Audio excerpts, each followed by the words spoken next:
Hi అండి, అందరికీ నమస్తే. ఒక చిన్న మాట. చాలామంది మనం చేయని తప్పుకు నిందలు వేస్తున్నారు అని బాధపడుతూ ఉంటారు కదా. వాళ్ళ మాటలు వీళ్ళ మాటలు పట్టించుకొని లోపల కుంగిపోతుంటారు. సో అలా ఎప్పుడు కుంగిపోకండి. మనం ఏ తప్పు చేయలేదని మన మనసాక్షికి తెలిస్తే చాలు.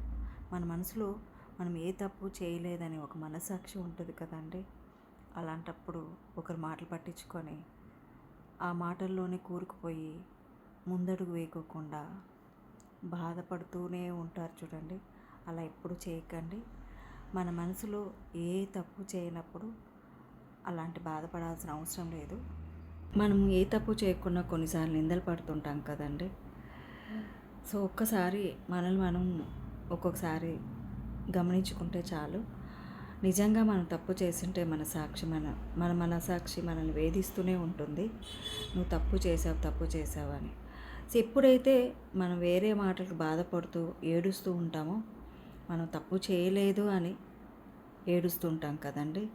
సో ఆ మనసాక్షి చాలండి. మనం ఏ తప్పు చేయనప్పుడు ఒకరి దగ్గర బోర్డు వేసుకొని నిరూపించుకోవాల్సిన అవసరం లేదు.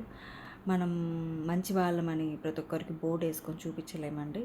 మన మనసాక్షి అనేది ఎటువంటి తప్పు చేయలేదని మనకు చెప్తున్నప్పుడు, సో మన నిజాయితీ మన మనసు చాలండి. ప్రతి ఒక్కరి దగ్గర నిరూపించుకుంటూ ఉండలేం. దేవుడు అలాంటి వాడే, ప్రతి ఒక్కరికి న్యాయం చేయట్లేదు. అలాంటిది మన మనసాక్షి చెప్తే చాలు మనం ఏ తప్పు చేయలేదని. సో ఆ తప్పు మన క్యారెక్టరు ఎదుటి వాళ్ళకి తప్పుగా కనపడుతూ ఉంటుంది, కానీ అది నిజమైనప్పుడు మనం బాధపడాలి. సో అలాంటివి ఎప్పుడు ఆలోచించకండి. నీ మనసు ఏది చెప్తే అది చేయండి. Thank you.